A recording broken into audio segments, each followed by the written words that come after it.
Good evening and welcome back to Nice Drop of Port. Well, we wondered how Auckland FC would bounce back from that 4-0 home drubbing at the hands of Western United a few weeks ago. Well, they did bounce back emphatically with a 4-1 away win over the Central Coast Mariners. They followed that up with a 0-0 draw at home to one of the A-League's most fancied sides, Melbourne Victory.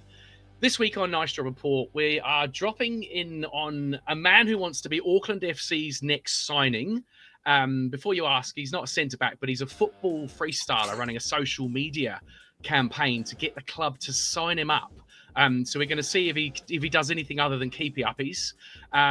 Also on the show, we're going to go live to Perth to check in with a Glory fan whose results have hardly been worthy of the name this year so far, we'd say. We're going to ask him what it's like to support Perth Glory and live in the hottest place on earth. Because I've lived there, I know that.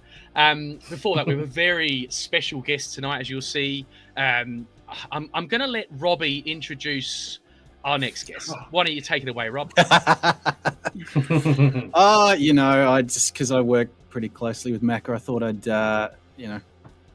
write a few little paragraphs. If you regularly listen to A-League Off Air, my fellow Robbie Thompson is quite regarded for his lengthy and overblown intros.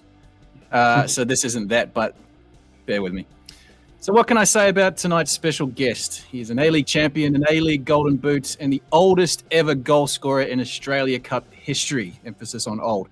In a career spanning 20 years, he played in England, Scotland, Romania, China, and of course, Australia. And he knows how to swear in each one of those languages. He was also once an aspiring kickboxer who trained alongside UFC legend Michael Bisping at a place in Burnley called the Black Knights Gym. So it's meant to be. Now in the midst of a burgeoning media dynasty as a commentator and podcast mogul, he was once known for his antics during interviews, such as planking or wearing Borat mankinis in the background, and even gave us one of the greatest not meant for air moments in Australian sporting TV history. If you say to any A-League fan, barking dog shit, they'll know exactly what you mean. So, he hates production meetings, loves being an absolute pest, and even more so loves when people bring up the 2011 grand final, say the word Eric Partaloo to him, and you just wait to see his reaction. Genuinely, I think he is one of the best footballing brains in the business and an absolute legend of the bloke. Ladies and gentlemen, please welcome Daniel McBreen. Wow, that turned really nice at the end there. I don't know what to say. I'm used to copying shit off you, but a little bit of niceness thrown in the end. Who is this bloke? Thanks, Robbie. Yeah. Thanks, mate. That was very, very nice. And pleasure. No. Yes. Oh, mate, absolutely stoked you could jump on. I've given you a couple of shout outs already, so happy you made it on air with us. My pleasure. When I saw that you jumped from Wellington Phoenix to Auckland, I thought there must be something good going on. So it's great to see that there is good things going on with Auckland. We do rib Robbie and a few others about the old jumping ship from Wellington to Auckland. You know, like it is a thing here. There's a lot of it going on, and when I go to the games, I hear a lot of chants about disliking Wellington. You know, just in the back of my mind, I know a lot of the fans used to be Wellington fans. Yeah, exactly right. And I could tell you, he would defend them to the hilt in meetings last year. And then this year, all of a sudden, he's just done a big backflip going, oh, no, that's not my team. Disgraceful behaviour. What is the general? Sorry, Robbie. I'm just going to jump in. What is the general feeling, Macca? About Auckland FC over there, because we've kind of come from nowhere. You know, we know the story. A bunch of players thrown together, playing in this league. Lots of them hadn't played in the league before. Is there genuine surprise at how well this team's come out of the blocks?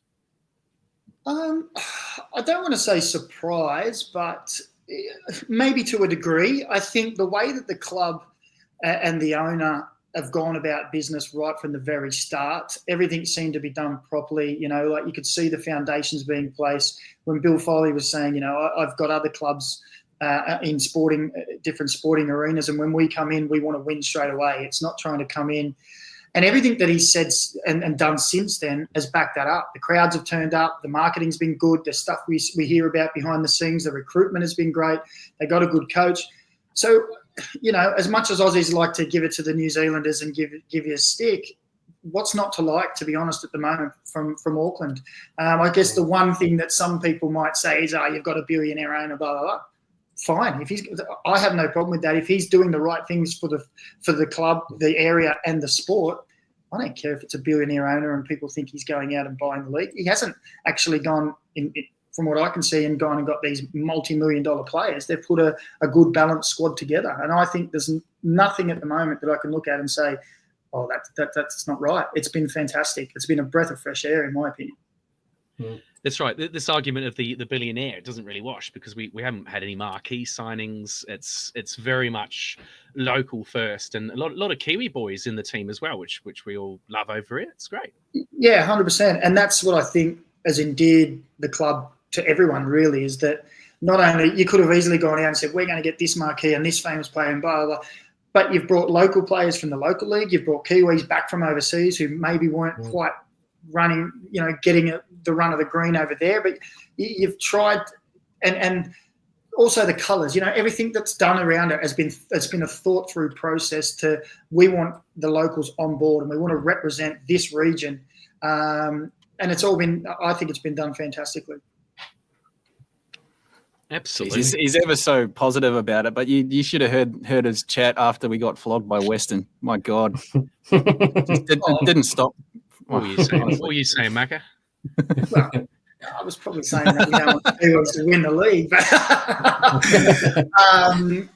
yeah. Look, probably the only thing I would say that I look at the club now and say is, and it's not a big negative, is that I think you're missing a 20-goal-a-year striker. Apart from that, everything else, I've got nothing but positives to say. It's been, as I said, a breath of fresh air. The marketing, the crowds have been fantastic. They've really got it on board, and I struggle to think of anything negative I can say. I thought 100 tons of sand was going to be a lot more than it was. Large sand pit in the end. I had a lot of visions of that whole hill just being like a big sand dune. But yeah, it doesn't go a long way, sand, does it? No. Yeah. Well, you thought, Matt, you were going to be on the beach all day, didn't you? That game. Yeah, I worried that was going to be just of all the things that could be thrown into that about turning up for my first game and getting pumped 4-0. The idea of being on the beach, I can't stand the beach. Can't stand sand.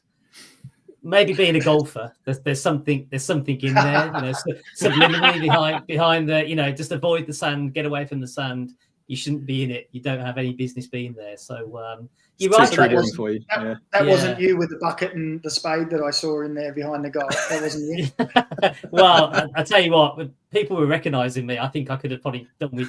I'm surprised I didn't get turned upside down and my head shoved in the sand and told me, not bother coming back out again until we've got our act together. So. Yeah, see, Macca, the long-running joke is Matt is he never goes to the Auckland games, and then the one he did go to was the one we got smashed. So we all know there's a target on him now. Yeah, there's always someone that's that person.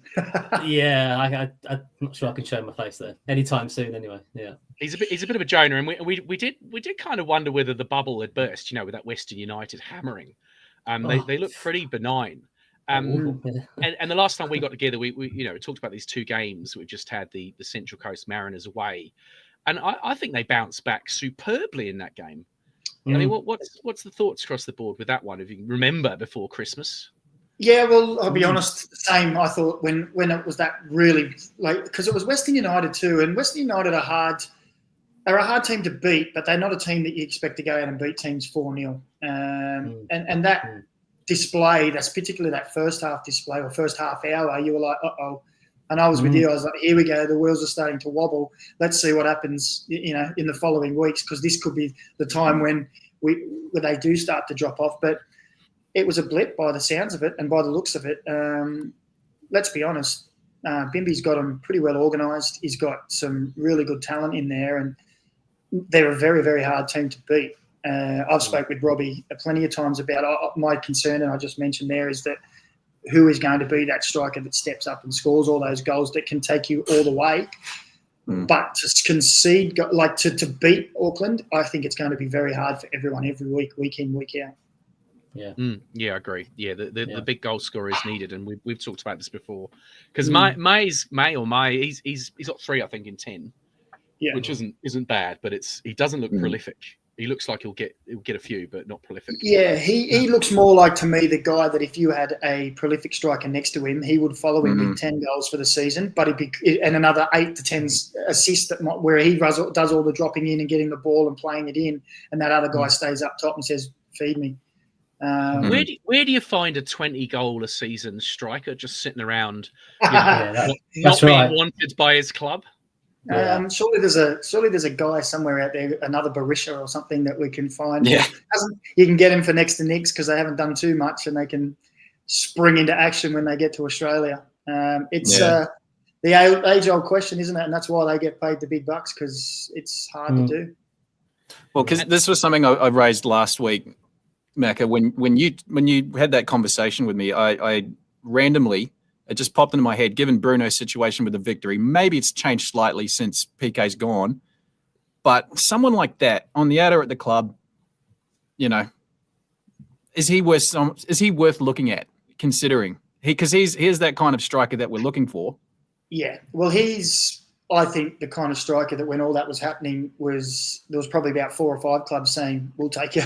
I do know for the fact that there was a couple of clubs who were in long talks with him, and it sort of fell apart. But why wouldn't you want someone like him? You've got those players that you've got, all those creative attacking players, and if you can find that player, Bruno would fit that mold, I think, incredibly well. His work rate as well. A lot of people talk about his age. That doesn't matter to me. His work rate is phenomenal. In the box, he's deadly.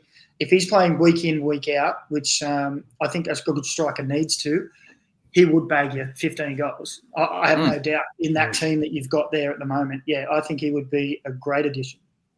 Just for those of us that don't know, what does it take for a club to get another player in this January window in the A-League? Because there are no transfer fees. So what does it take to get him to move? Does he get to talk, if his club wants him out, is it really just talking to the clubs that want him and banging out a financial deal, or is there compensation at this stage of the season? How does it work? No, well, there's no transfer system in Australia at the moment, particularly between clubs. So this is one of the bugbears that a lot of true football fans have, is that it has to be a mutual termination. So they'll talk. So say, for example, it was Bruno and he was saying, "Oh, okay, I want to go to Auckland," and Melbourne were like, "Well, you can go." Well, then he would first talk to Melbourne, make sure that the deal's right and everything's in his favour. And then when that deal's done, he would go to Victory and say, "All right, I'm happy to go here. I've found a club that wants me." And then they just mutually terminate and say, "Right, we're done and dusted," and he'll go. Whereas, if it was anywhere else in the world, 6 months left on his contract, Melbourne might turn around. They could just say you can go, but they could also turn around and say, "Oh, we want $200,000." But that's not going to happen between Australian clubs.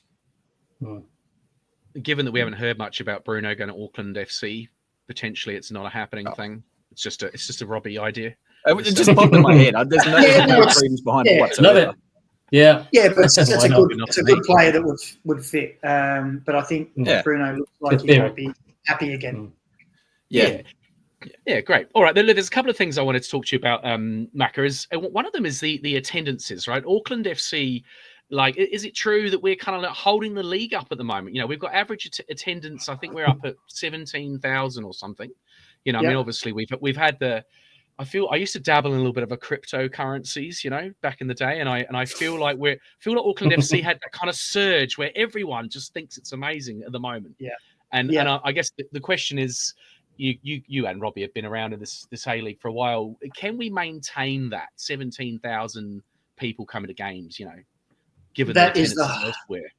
That is the hard one, because obviously there's always a buzz around a new franchise, and when it's done well, a new entity, it breeds this excitement, and people want to be on board, and this is representing us.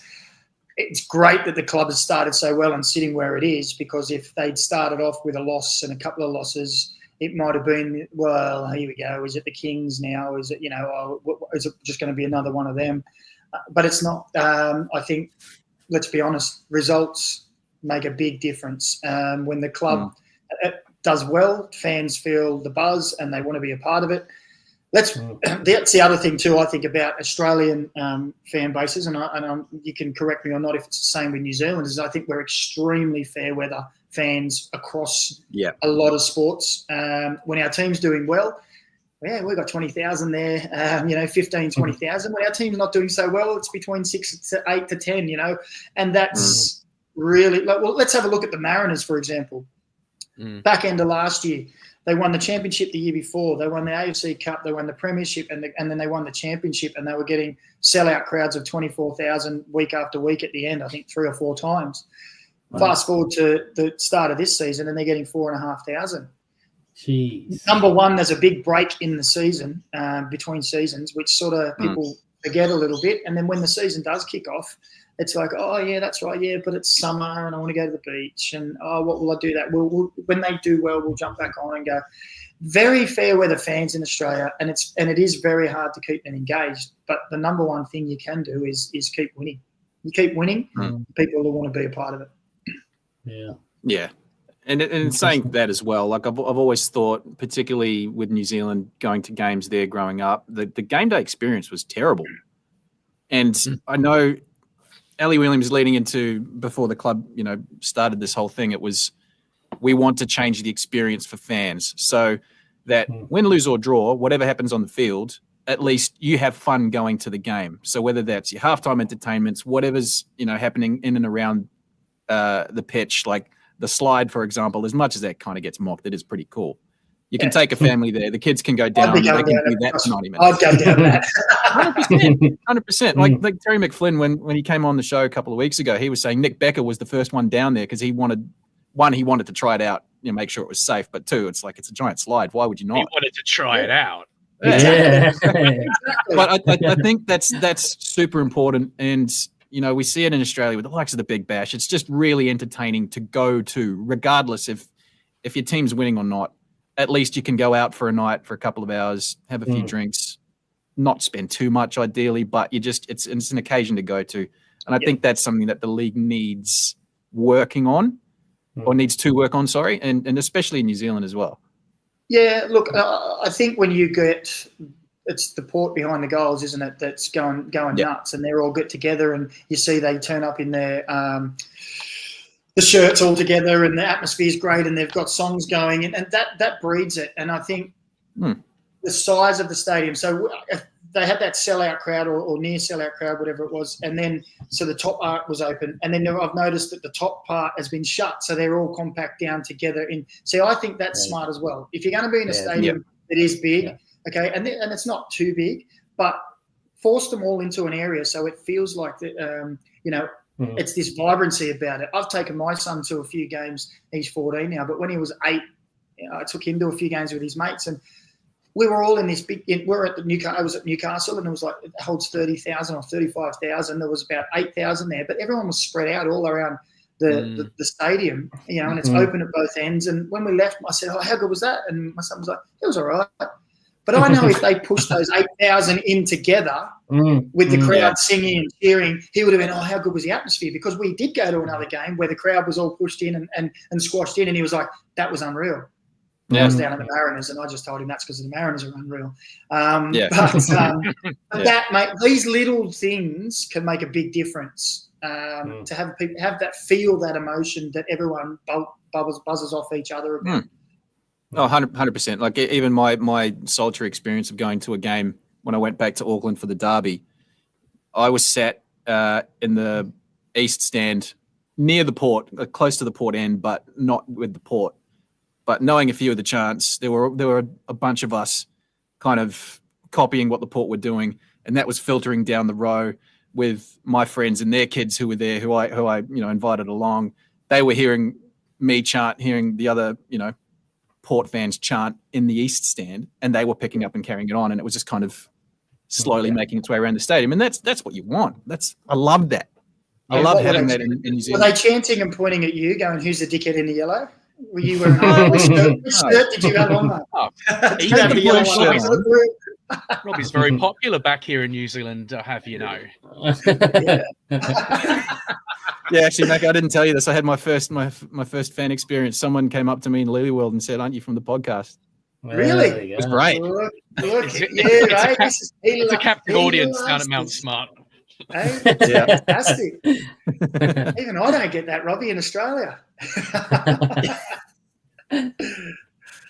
It's taken off more than I think any of us actually thought it would. Like I guess we all hoped for a great start and great enthusiasm from Aucklanders.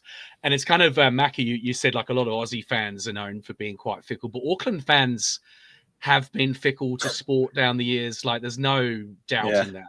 And so I guess it's kind of not like the elephant in the room. We all talked about it at the start. Everyone's talked about it, so it's kind of like we're aware that it could happen.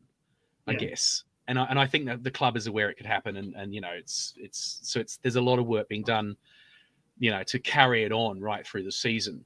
And I guess that's going to be very much pinned to how the team does. So let's talk a little bit about the team. Like we are 10 games in, incredible start, looking good. Like, what do you reckon, Macca? Is this the look of a team that's going to just keep going and do well, really well at the end of the season? Yeah, look, I look at that squad, and like I said, I think it's a really good squad. There's good right across the board. There's good talent. I think Dan Hall is a massive loss with his injury. I'm not sure how long he's out for, but I think it was no coincidence that it was a couple of weeks ago where they were just looking fantastic at the back, and he'd stepped in, and it actually was him that gave the ball away. But because he wasn't in the back line, they conceded a goal, and I was like, I think it might have been Costa Barbarouses actually, and I said. It's no surprise for me because he was out of the back line. They conceded that goal because he was just reading everything, and he's quick. He reads the play well. He covers his teammates very well. But as I said, the one thing I think that could stop being premiers or champions more like champions, because it will come down to, is that missing jigsaw piece, and I think it's a top striker. But when you look at young players like Gillian, their combination down the left hand side, if he can fine tune his final product, he's going to be electric. I think he's full of energy. That attitude he has, where he just wants to run at players all the time. If he can fine tune that final ball, that final decision of the final pass or shot, he's going to. That could be a big difference as well, because this is his first year at this level. The step up, it's like he's sort of taken duck to water, but that's where you start to see over time. Is he going to make that fine step? margin? Yeah, Correct. It's a fine margin. And Matt and I, when we were at the game, we were right down that side. He had a bunch of runs down that flank. The game we lost, but he's been good every game in that sense. But it is that final ball, final head up, final whatever it is. Getting in the right place for a shot, and he's so close, and we're like all willing him to kind of catch on fire, you know. Well, I think we all want him to. We know he's got it.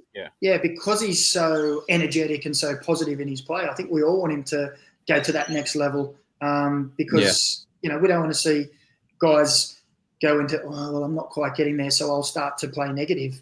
He's got. It's like Bimby's just said, go and play your game, keep playing.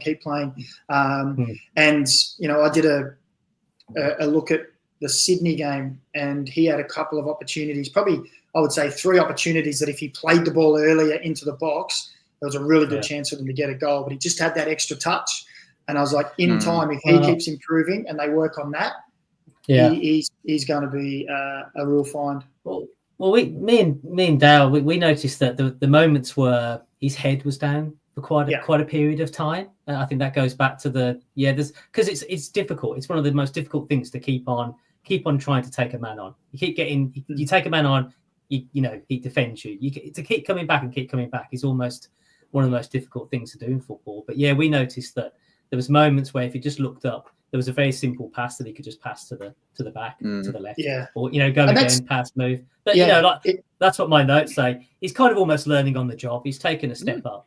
And he's figuring it out as he goes. Yeah. And that's the difference too between when you're breaking from halfway and you break through. Then he does have the time to get his head up as he's catching up to the ball. You know, if he turns and knocks it through, or a through ball, that's where he should be looking. But you know, if he's right up in around the edge of the box area, I'd just be saying to him, when you take them on, once you get that half yard, just whip it into a certain area. Just do it. If you just whip it in between the 6 yard and the penalty spot, and then I'll talk to the strikers and the 10s. They should be hitting those marks, because then they have a cue as well.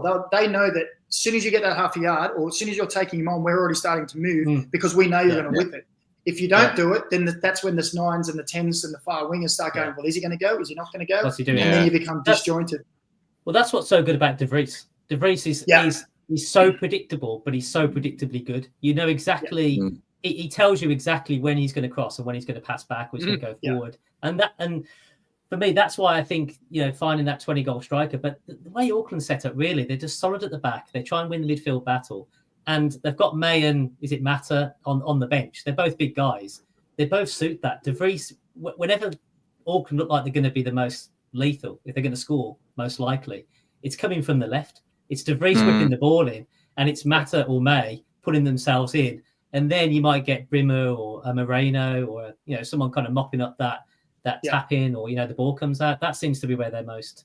Yeah, that's when they look their best. But it's kind of like we're saying, even though the opposition know we're doing it, if we're good enough and we execute it enough times, it's going to pay dividends. Essentially. De Vries is fantastic.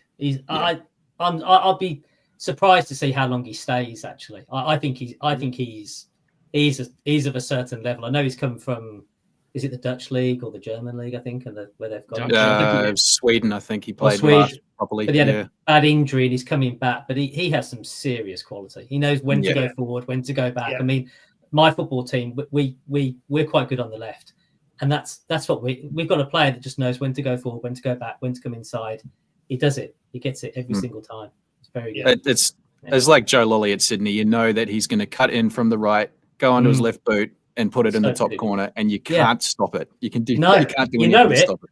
Yeah, De Vries is so predictable. You know De Vries is going to put an absolute on the dime across in the perfect area. Yeah, it's old school actually. I put back. It's kind of. I mean, I don't say he's cut it back, but it was a David Beckham. He's literally he puts the ball in like Beckham used to. He dips it in, he whips it, and he dips it, and it's so hard to defend.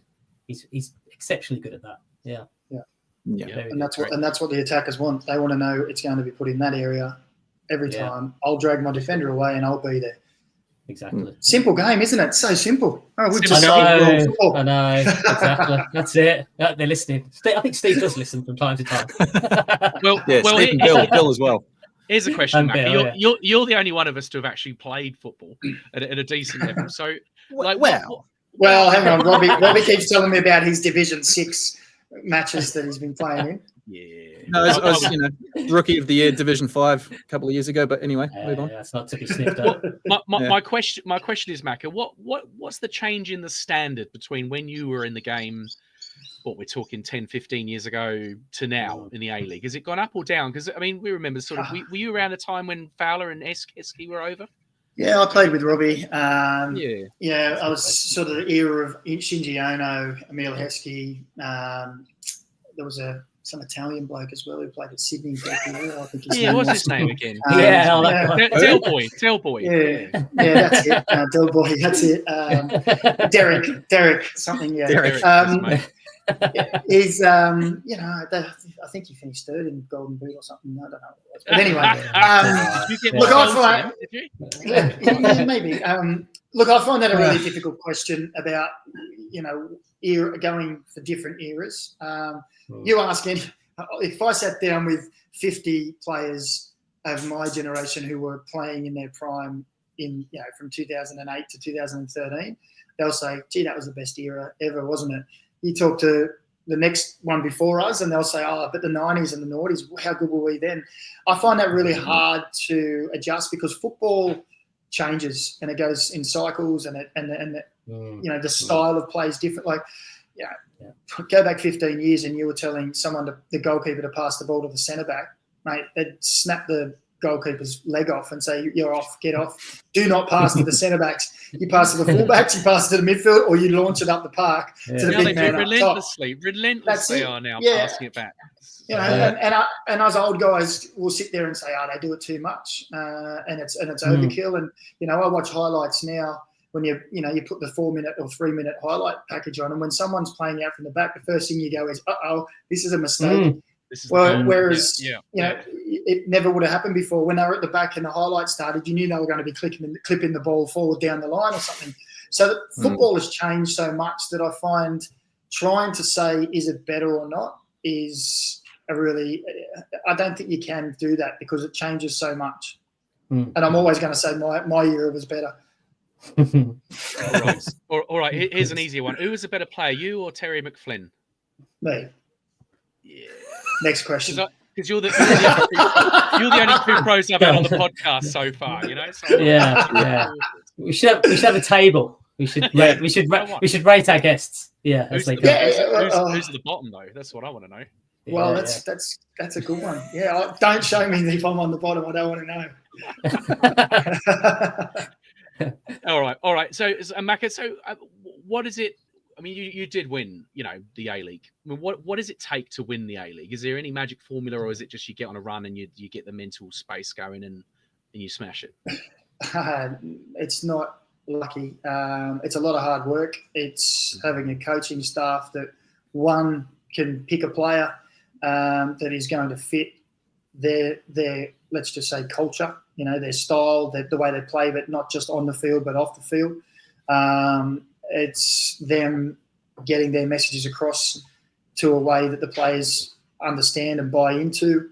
It's the players having a bond with that culture that, most of the times I've been at a club where you feel, things are happening. It's because off the park, the players are really good friends as well, whether that's family outings in the day or it's nights out after a game, going out and getting drunk together or whatever that was.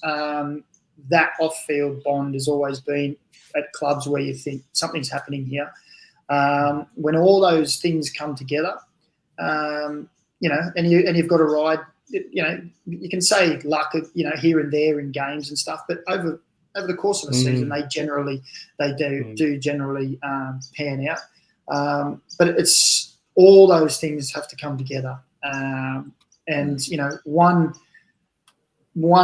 player that doesn't fit that can derail that whole process. You've got to be really careful with your squad, how it's put together, how the personalities come together. You need to have a right balance of who are the leaders, who are the ones who are going to follow and need the leaders to take them, because if you end up having too many leaders and not enough followers, vice versa, that can derail it. So it's a huge tapestry, a huge puzzle to get right. And that's why, very rarely do you see dynasties in this day and age, especially in the A-League, because, one, we've got the salary cap, which makes it harder for teams to go, well, we're just going to spend all the money. It's such a hard process to get right. Interesting. The team bonding aspect of it. I think we forget now because most of us are old guys. These are kind of Gen Zs, and they've had quite a different social experience over the last kind of half a decade, right? So it's kind of like, I doubt they go out on the piss anymore, like Roy Keane-esque, do they? Like, nah, I just jump on and play Call of Duty with each other. Yeah. Well, to be fair, they do message each other when they're sitting next to each other. But look, yeah, it is, and it's changed. And look, most of the guys I would say coming through drink a lot less than my generation did. I was probably on the back end of the real proper drinking culture. I would say I bridged from the real drinking culture to when it started to become, all right, let's temper it down a bit and leave it to 3 or 4 nights a week. I'm joking. That was Are we getting back to Robbie Fowler? Are we? No, Robbie liked 1 or 2 drinks on a Saturday night, but he wasn't a very big drinker at all. No, but he was very big on everyone getting together. He was a legend in the fact that I remember at North Queensland Fury, we had a couple of team bonding things where we had a Sunday and we'd say, right, Sunday, this is the day. And then Gaffer had said, right, Monday will just be an easy day. We want you to go out. And we'd be at a bar, it'd be 25 of us there and having drinks and everything. And then we'd be like, right, let's go to the next bar. Right, everyone divvy up your money. So we'd put the money in and we'd all go, and I'd go to pay. And the lady's like, oh, no, it's already been sorted out. And he didn't want he'd just gone up and paid on the quiet. It wasn't like, hey, boys, I've got this one for you. He's just like, oh, I'll just get this one. And he didn't want everyone to know that. He was just like, no, just use that money at the next bar. Like, just, he wouldn't accept it. But, yeah, look, that team bonding, it's a little different these days, but it's still there. Some players still enjoy going out and relaxing. And I think that's really important because you work 6 days from Monday to Saturday. Let's just say it's a standard week. Your sole purpose is for that Saturday game, and you work all week on that. You do your video, you do your training sessions, you're eating properly, you're doing all your diet, and then on the Saturday, whether it's a beer or not, whether it's just going out for dinner or it's just whatever, everyone's different. You need that release where it's not thinking about the game for one night. You need just that release, whether you've won, whether you've lost. It's the old saying from the old school: win or lose on the booze, because it's like you've worked hard for 6 days. Now it's different. It's not win or lose on the booze, but it might be. It might not be. But it's just whatever it is, it's taking your mind away for 24 hours or 18 hours to go, oh, I just need to think about something else. That's really important for me for the mental side of the game for players as well. Yeah, and this particular team's got a different trip now. We're going to Perth, of course, this weekend. Yeah, enjoy that, boys. I mean, that's a long way from anywhere. That is a long way. Jeez. So, what time's kickoff in Perth? 6:45 local, I think it is. Yeah. So is that midnight? Yeah, 11:45. 11:45.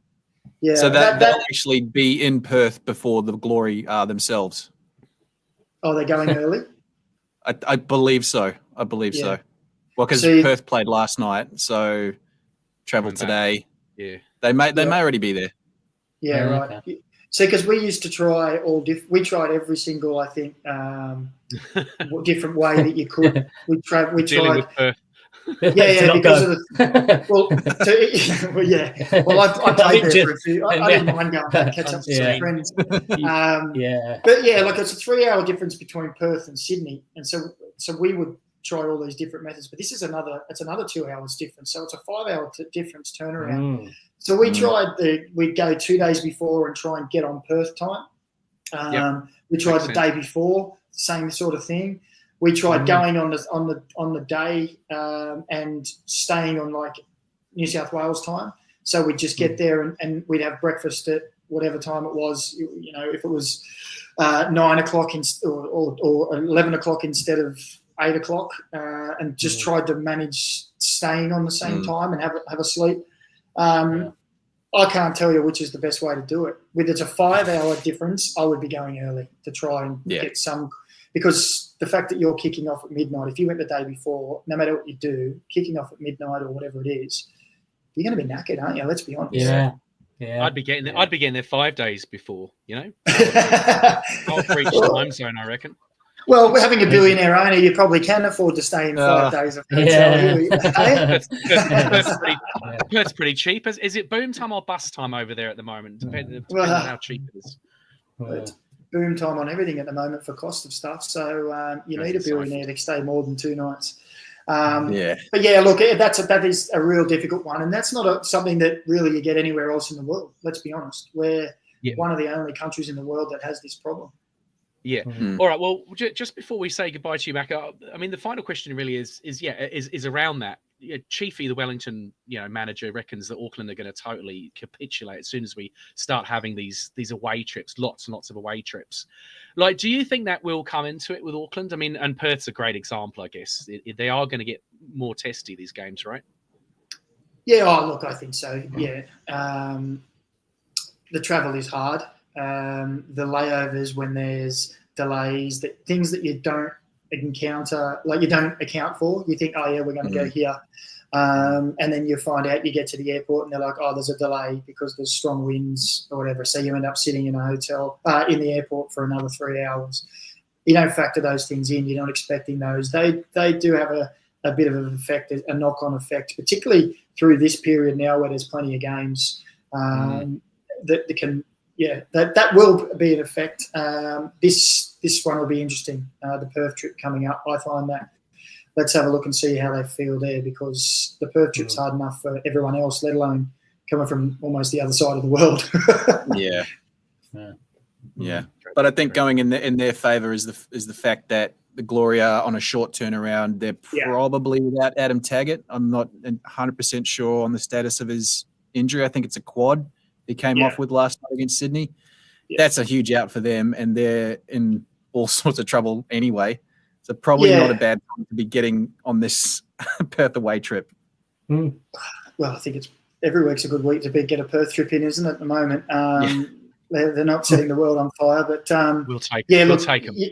Yeah, but the other thing is, and you mentioned it right off the top, Dale, about the weather. Perth can be it's different. bloody, it's different, eh? Yeah, it's 40s, up in the 40s. Yeah, and it's I remember once Mariners, we were playing in Asia, and we went to China, and we played in 0 degrees in China on, must have been the Wednesday night, and we flew straight back to Perth, and then on the Saturday it was 40 degrees. And I'll let you guess the score in that game. It was 0-0 because even the Perth boys were saying, "This is too hot. This is too hot." You think it's hot? But the travel and that heat difference can the weather will start. I think will play an effect as the season goes on. And because you guys had a lot of games front ended to your season at home, haven't you? So at the back end, you might have a few more away games. Does it work out that way? I suspect we will. Yeah, something like that, yeah. That's what I'm saying. I think it's going to get harder for us, the schedule. Yeah. Cool. All right, Macca, thank you very much for your time, and give your own poddy a little plug. A-League off there, of course, is a great podcast, and all the latest gossip and news and bits and pieces. So thanks for having me. Well, if you're over 18, you can jump in because we swear a little bit too much. Robbie really gets all his frustrations out on air. He gets it out on air, off air. And the swearing can get a little loose, quite loose at times. So we're just a pod too that just talks about the actual games. There's so many people that want to talk about the politics and all the off-field stuff. We just talk about football. That's what we want to talk about. And we do it in a sweary manner. So lovely. We'll make sure it's a miracle that none of that's actually transferred over to his on-air commentary stuff. It's unbelievable how that hasn't happened yet. Slips into a different persona. Yeah, just takes one hat off. Jekyll and Hyde. And if any people can swear a lot, it's the Australians. Yeah, exactly. And I'm really holding back right now, I can tell you. But thanks for having me, guys. I really appreciate it. Yeah, we'll bid you farewell. Thank you very much, cheers, Daniel. Macca. Good on you, mate. Good on you. Cheers, man. All right, lovely to hear from Daniel McBreen. Legend of a bloke, honestly. Yeah, legend of a bloke. I forgot to ask who scored more goals when he played with Fowler in the season, but Robbie would have scored a lot of goals, wouldn't he, down the A-League? A few. I'll look it up. He was at the end. He was at the end, though, wasn't he? He was at the end. He was at the end. He was. All right. Next topic. Auckland FC, obviously, we've been talking about potential new signings. Robbie talking about Bruno there. There is an actual new signing, which we'll talk about in a little bit. But one of the stories that I've picked up on over the last few weeks is a Brazilian lad who's he's making a pitch to be Auckland FC's next signing through a bit of a social media campaign. I'll bring him in here. Here he goes. G'day, Matt. Hi, how guys. you going? Oh, good. How are you guys? Thank you for having me tonight. That's all right, buddy. That's all right. Welcome to the show. I won't give away the game straight away, but why don't you explain to us, Matt, what you want to do and how you're doing it at the moment? I'm a professional football freestyler. I've been doing that for the past 15 years. I've done shows in Brazil, all over Brazil, Europe, and I haven't had the opportunity to do in New Zealand just yet. So I started the challenge. So essentially, every day I post some freestyle videos on my TikTok, tagging Auckland FC and hoping that I can get a chance to play with them. Or at least, if I can't play with them, at least do a halftime show or like a pre-match entertainment or something like that.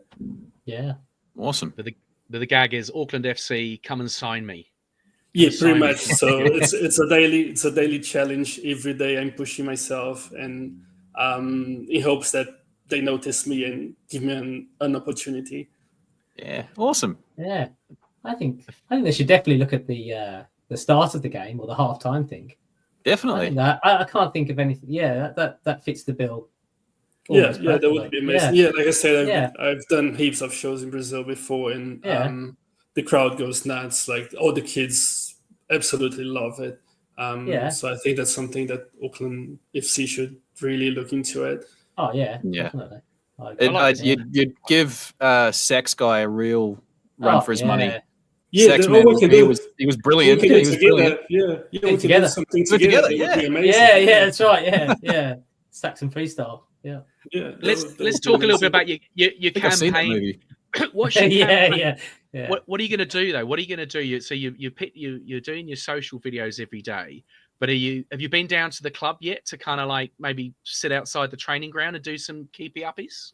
Yes, I've seen. I watched him training a couple of times, and one day I actually got the chance to meet the coach, Steve Corica, and surprisingly, his son actually watched my videos before. Like I asked for a photo with him, and then he came to me. He's like, "Oh, are you the TikTok guy?" I'm like, "Oh yeah." Oh, how good! I was so surprised that he saw my videos. So I think it's just a matter of time that I get in touch with the right people and make it happen. Matter of time. Well, you're on day 9, and before the show, you were telling me that there's someone trying to do this for Barcelona, and they're on day 600, and they haven't signed. That's right. They actually day 800 something, and then Barcelona replied to him once, but that was about it. Auckland FC replied to my very first video, so I think I'm on the right tracks, and hopefully we can make that happen before 800 days. Yeah, I hope so. Yeah. You need a stunt. You need to go and do something else. I think like I love the keepy up videos, but you gotta pull up outside the ground or something. I reckon. Bring a ball. Just bring a ball next week.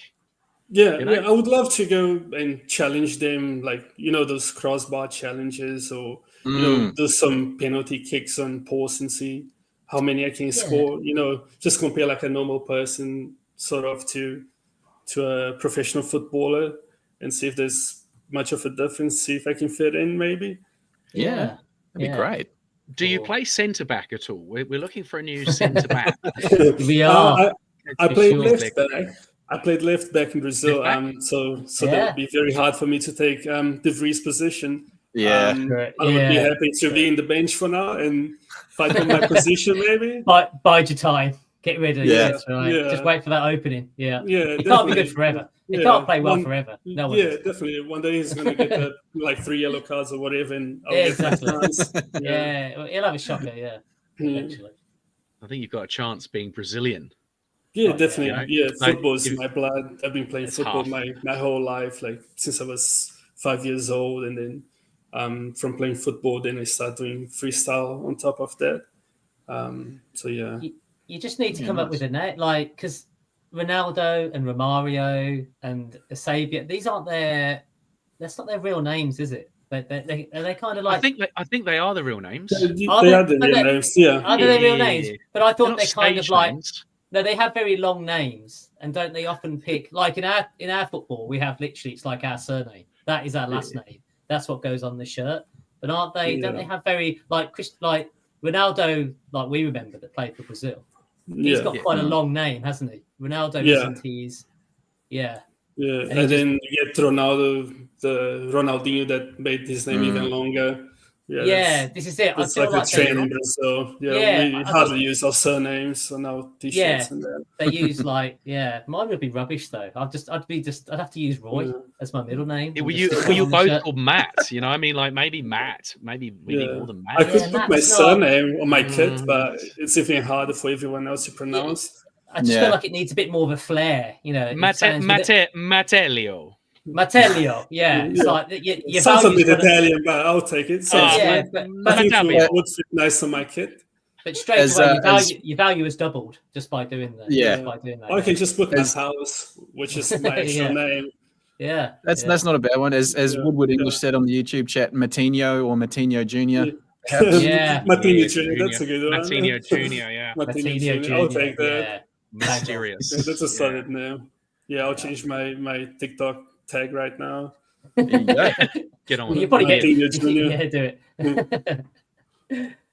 You're actually, Awesome. I think you're our first South American on the show as well, and I've been very keen to speak to people from the South American community, just because, as we know, you're like the English, right? The football was in the blood. What's the Brazilian? I mean, do you hang out with many other Brazilians? Is there many Brazilians going to the game? I've seen quite a few. I just go with a couple of mates from my work that are also Brazilian, but I don't usually hang out with them that much. I've been here for about 10 years, so I sort of cut ties with Brazil in a way. So yeah, besides my workmates, there's no one else really that I hang out with. But football's still in the blood. Yeah, definitely. Yeah, we really enjoy going to the games. Like, we really miss that. That's the thing I miss the most moving from Brazil to here. Like, I really miss like going every weekend to a football stadium, and with Auckland doing so well, like it's something I really look forward to every weekend. To go to the stadium and have fun and watch the boys. How have you found the experience? Because it would be quite different to going to a Brazilian game. Yeah, it's very different. It's very, how do I say, very peaceful. Like Brazil is very chaotic. Our stadiums are massive. The other day my team signed a player in Brazil, and we got 45,000 people in the stadium just to see this player. To see him, with his kit on for the first time in that. That's cool. But yeah, I'm really enjoying my experience here. The port has been fantastic, singing non-stop every single game. Yeah, we're having so much fun. Do you go into the port? Are you standing in there? I'm on Bay 21, either 21 or 23. I'm still learning all the songs and that. They're getting a bit of right next to them. For those not in the game, Bay 21 and 23 are getting a bit of stick at the moment for sitting down and not having any songs, which I kind of find a bit harsh because people have literally just gone to the game and sat somewhere. We're still learning. I'm sitting up there the whole time, but I'm still learning the songs and that. But we just clap our hands and swear at the ref. So it's about having fun. It's a different vibe. It's a bit of a different vibe because the singing. Around the rest of the world, there's opposition fans often, so the singing is to and from between the two sets of fans. Yeah, that's right. And it's. I think that's kind of just where the port's finding its feet at the moment. We don't have that full guy all the time. Obviously, when the Phoenix were in the ground, it was brilliant. So it is a different experience. I hope Bays 21 and 23 don't get too much stick going forward. Or maybe they'll rise up and stand up, do as they're told. I think it's just going to get better every game. The team is growing, the crowd is growing.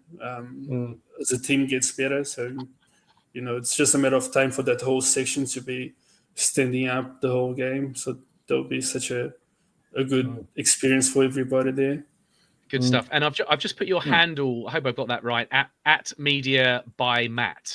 Yes, that's correct. I'll change that to Martinho Junior. Oh, yeah. I'll change that after the show. I think so. You better be quick. I'm thinking about doing it, so you better. No. I might jump in there quickly.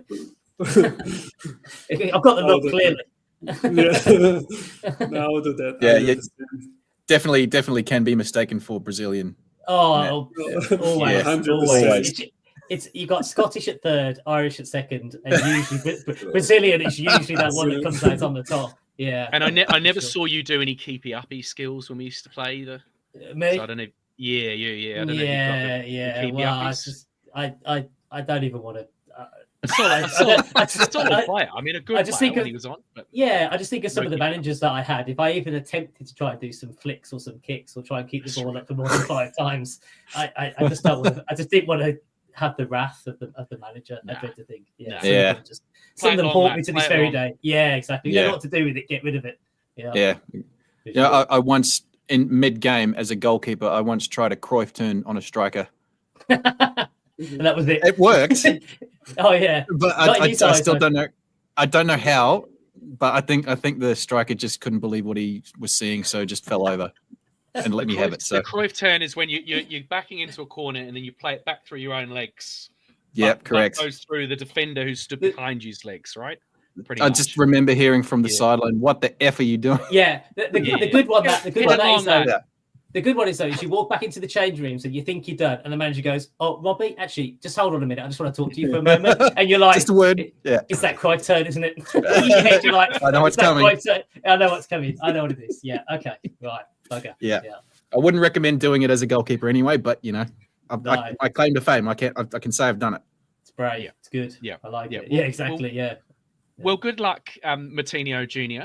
in your endeavours to get signed by the club. I mean, like, imagine if it's on Radio New Zealand or the Herald tomorrow. You know, Auckland FC signed Martino Jr. We are going to be so excited. Yeah, that would be amazing. Yeah. I'm looking forward to it. So 20 I goal hope it doesn't season. take all the 800 days.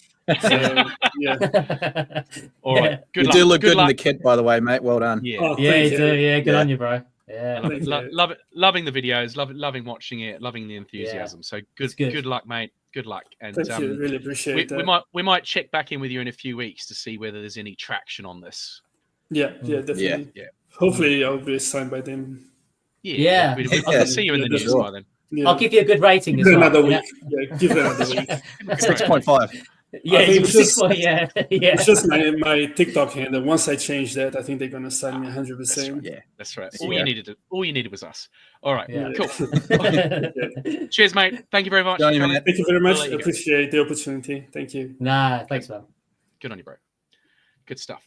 Lovely. Lovely to see people getting out there and just trying to make things change, trying to make things happen. It's fantastic. Yeah, so, well, we haven't really discussed the last two games because they seem so long ago now.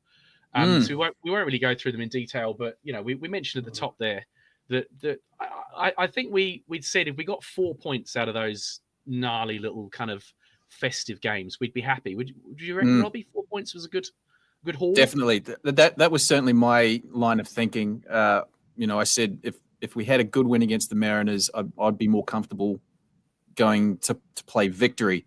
And that was the win was very much a morale booster. And then going into a victory game, who are a tough side anyway, to get a point at home against Victory, who are arguably league favourites, that's a good point to get.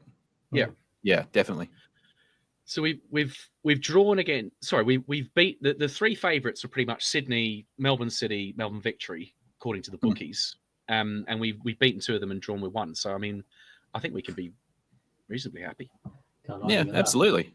Yeah. I mean, then the nil all was a bit boring, but I actually watched the some of the replay back, and there were a lot of opportunities. And I think what Macca was saying at the top, if we had a striker of just slightly better, goal scorer, then we might have won. There was a lot of attempts. Yeah, and it's either it's a weird one for me when I think about it. If you have that one dominant 20-goal striker, what's the rest of the team doing? So is it better to have one prolific striker or have a bunch of goal scorers share the load? Yeah. Like if Maya's scoring 10 goals, if Gillian catches fire and manages to score 10 to 12 himself, Rogerson chips in with a couple, Brimmer scores a dozen or so. Brimmer's, I'd love to see Brimmer score 10 to a dozen. I think he's doing really. I really enjoy watching him play, and obviously another really good goal against. What a goal! Goal of the month. Goal of the week, as voted by in the official A League's social media. So it was a great goal of the week. Frankie De Vries Player of the Month and Corica's Coach of the Month as well. There you go. Brilliant. Say no more. Yeah. Let's hope it continues. Well, so we've got Perth coming up this week. We're going to bring in a Perth Glory fan. Here we go. Oh, David. Hello, mate. Hello. How you going? How are you? I'm all Yeah, right. good. Yeah, you're from the Glory Shed Supporters Club. Yes, yeah. So, I'm the president of the Glory Shed Supporters Club. We're in our 25th year as a supporters club. So we were started in the 2000-2001 National Soccer League season. Okay. Go back a long way. Nice. Yes. Wow. So 25 years. How does this Perth Glory team rate? I mean, we obviously see that you're sitting low down the league, but what's going on over there? Yeah, I hope you haven't been listening. What is going on? I wish How long we I got? knew what was going. Yeah, I wish I knew what was going on. So everything's been happening the past few years. So obviously, last year the club was put into receivership by the APL. They took the license off the previous owner. Wow. And then it looked like we had an owner, and I'd actually met the two owners came to the Sam Kerr Football Centre and attended a training session, and I met the two prospective owners. It then turned out that they weren't the owners. So like, after I'd met them all, and we'd posted photos on our socials, it turned out these guys didn't have the money they said they had. And then Ross Pelligra came in, who owns Serie C side Catania, and he's purchased the club. He's put Stan Lazaridis in as a football director, which I think is a wait and see. We remember him. Stan Lazaridis. Yes. Stan Lazaridis. Birmingham City fan. Yes. Matt's a Birmingham fan, David. So he's right. Man, he's one of my favourite. He's one of my favourite players. We had of all time. We had some Birmingham fans attended one of our games towards the end of last season. Because Stan was installed as the football manager, all these Birmingham supporters that live in Perth rocked up to a game, and they met with Stan after the game in the members' lounge. I'd have loved to have done that. I wish you hadn't told me, because that feels like a bit of a bucket list, that one. Yeah. Right. Well, there you go. You'll have to come to Perth now. I was just, we'll have to. That's quite tempting actually to do that. If I try and maybe send them, if I now I know that and they play again, I might send a message over and say, if he's still there, maybe Stan will come over when he come. Will he travel let's hope let's hope Stan goes over. Oh, even better. I'll find out. That's your second game, Matt. There you go. Yeah, you'll win that one. I was going to say you'll win that one. Yeah. He's been travelling to most of the away games. So he was in Adelaide. Adelaide. He was in Sydney last night. He's been in Melbourne for away games, so he might do the road double.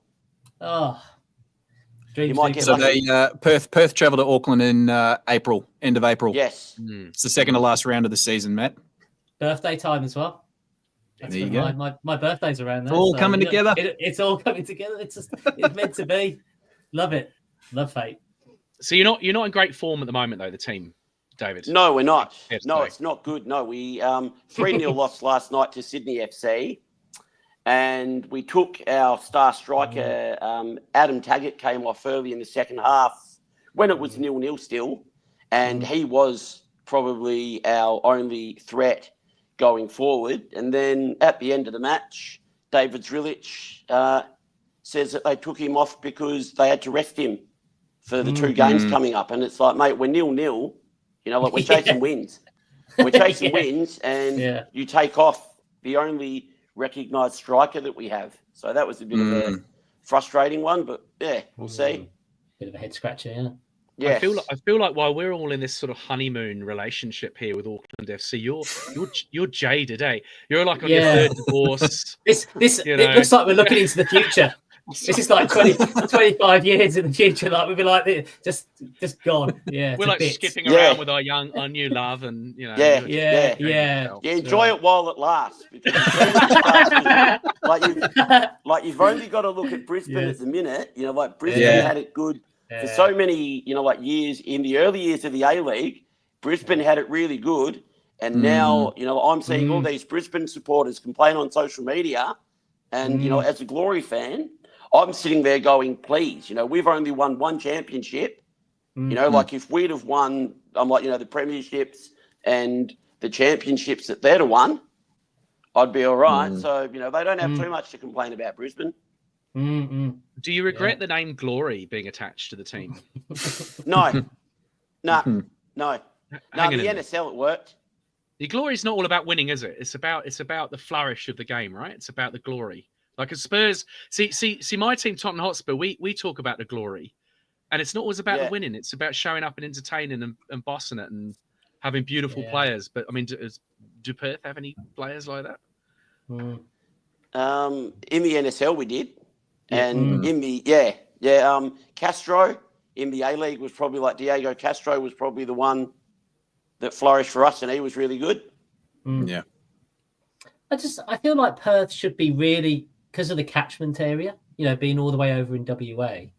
I feel like, because there's a few teams, at Sydney and Melbourne, there is a bit of competition with the if there's a superstar coming through the local leagues, there's going to be a little bit of competition. There's a few clubs going in for them. Yeah, there's a few clubs going for him, or on the East Coast. But with Perth, there's just such a massive.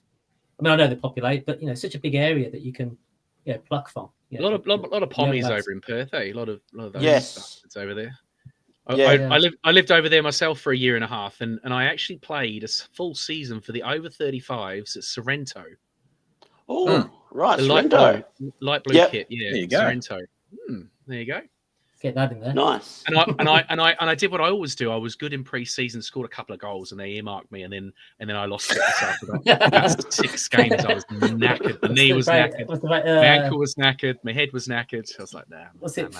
Something to deceive. What's that? Something what the saying is? Yeah. Flattered to deceive. Yeah.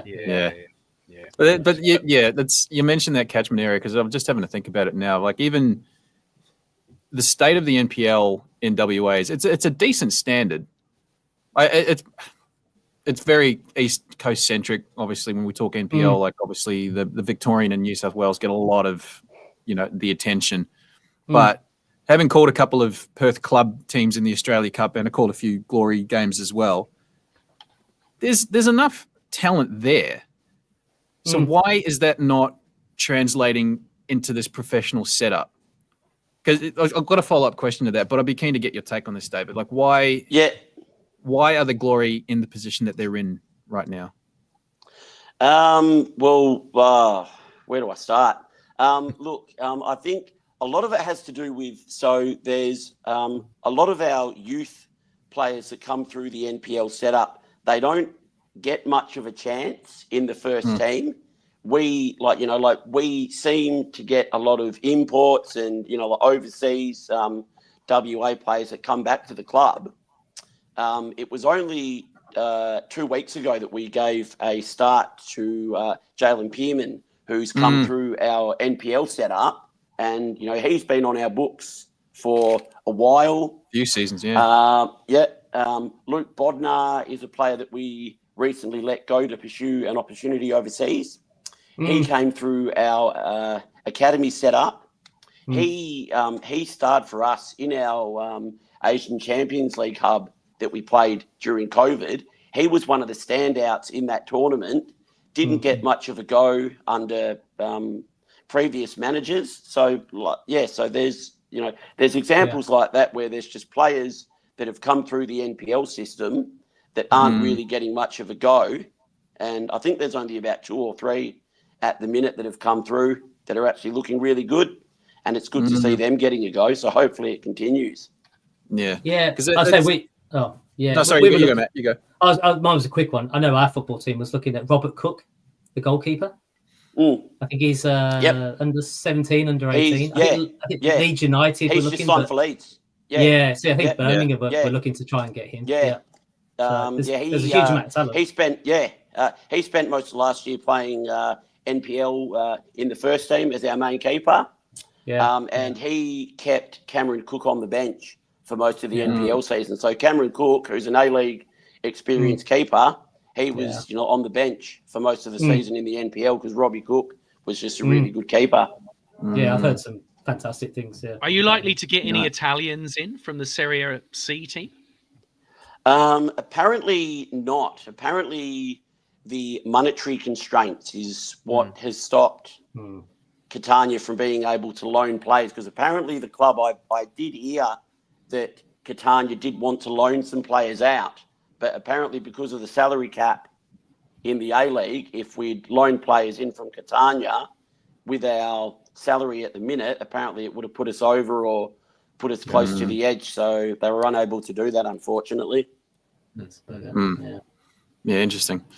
So my follow-up question to before was, in this particular time of the league, there's a lot of focus on the youth talent. We see a lot of teams promoting their own. I think back to Western United, I think there's a handful of 17, 18-year-olds who are playing regularly, and there's examples of that across other teams. start of the season through the Australia Cup, calling them, and I called a game with Daniel McBreen, the City game, the 5-4. Yeah. Their progression through that, the first couple of weeks, I could see what Driller was trying to do.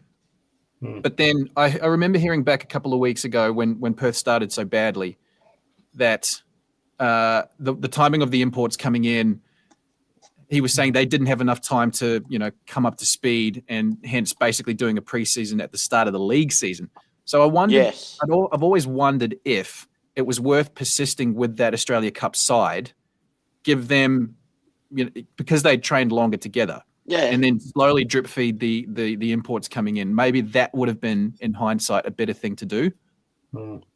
Yeah, it probably would have. Yeah, the guys that played in the Australia Cup were really, really good for us. Abdul Faisal was one that really stood out.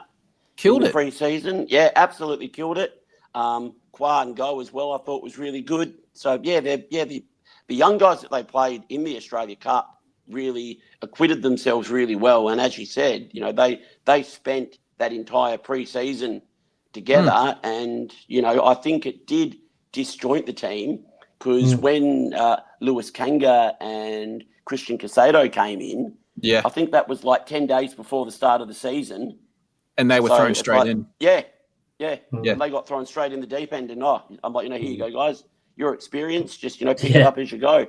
Yeah. They're the experienced imports, so they have to be playing from the start. But I just wondered, you look back on it now, and it does kind of make sense that all that chopping and changing, it's really set you back. I like. It's never good. Finals is a dream for the Glory this season, and it's already at that point, right? I feel, I don't know how Perth Glory fans feel, but you've basically written the season off because of a mistake that happened round one in terms of team selection.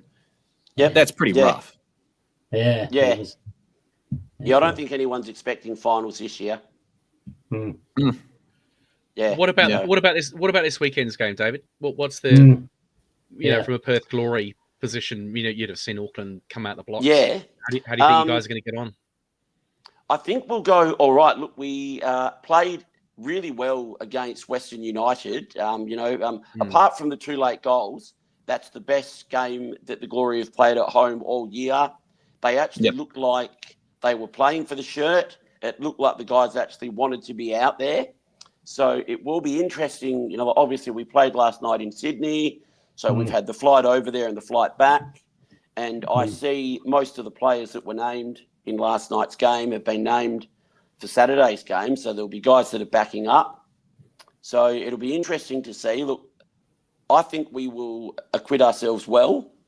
I'll be interested to see how Auckland handle the travel, because it's the first big trip for them. Yeah. And I don't know if they're here yet, but I know that when the Wellington Phoenix come over to Perth, they normally, I think they fly out on the Monday before a game. So they spend the week here. 5, and 6 they days. acclimatise. I reckon that makes sense. So it'll be interesting to see, if Auckland had done the same, if they've flown out on the Tuesday or the Wednesday to, come over a few days early, acclimatise to the heat. Everything about Perth is different from Auckland. It's just a dry heat. Yes. I remember because when I flew there, the light is intense. Yeah. It's just, will you switch this light off? And it's hot and it's dry and it's relentless. Yeah, it's going to be. I've looked at the forecast. I think it's only about 29, 30. Yes. Only. Only 29. Yeah. And getting down to 17 overnight. So yeah. You guys love jumpers. So we'll see. Yikes.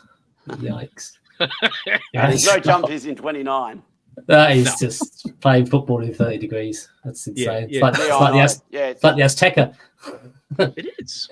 Yeah. This league is played out under intense heat. To have a summer football league across Australia and New Zealand is hard. Yeah. Fair play. Yeah. All right, predictions for the game. David, do you want to go first? Prediction for the game. Give us a score. I reckon it'll be 2-2. 2-2. Matt. Yeah, I was thinking. I want to be positive to Auckland. I had a bit of a feeling that they might get pipped. They might get pipped 1-0, but They've usually got a goal in them, so I'm gonna say 1-1.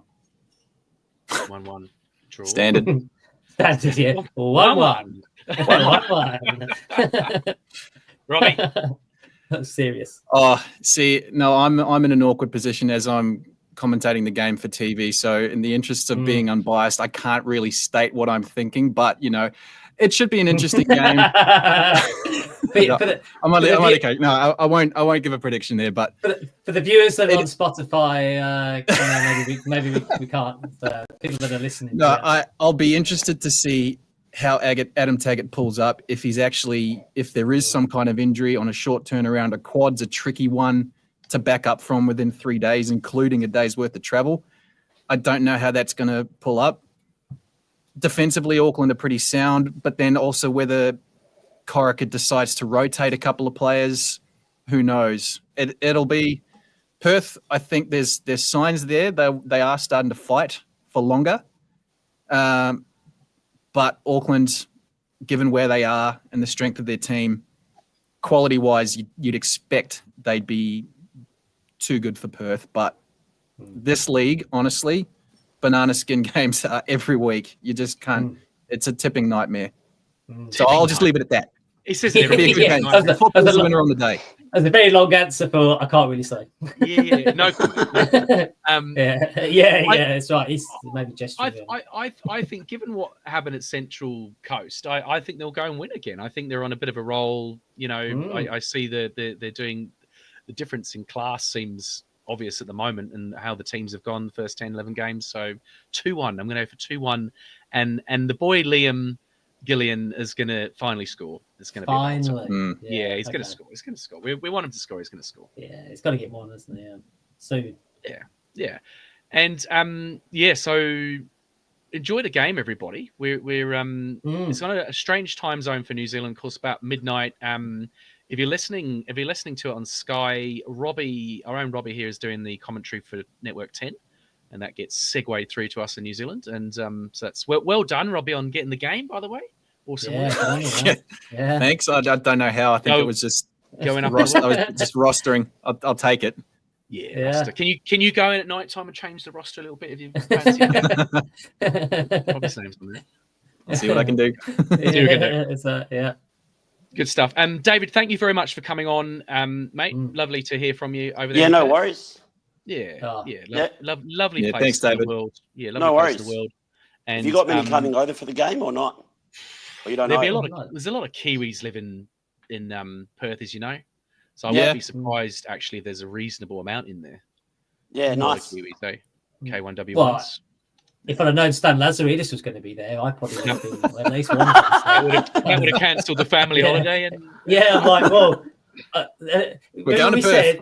Remember we said I can't. Yeah, it's like like a hall pass. It's like remember we said if Stan Lazaridis appears, we can drop everything. I'm dropping everything. I'm coming. Stan's the hall pass, is he? Stan's the hall. Yeah. Let's see your hat this week, in the flesh. Let's have a look at your hat. Let's have a look at your hat. Oh yeah, there you go. For the visual audio, the audio viewers, Matt's got a nice Drop Report hat.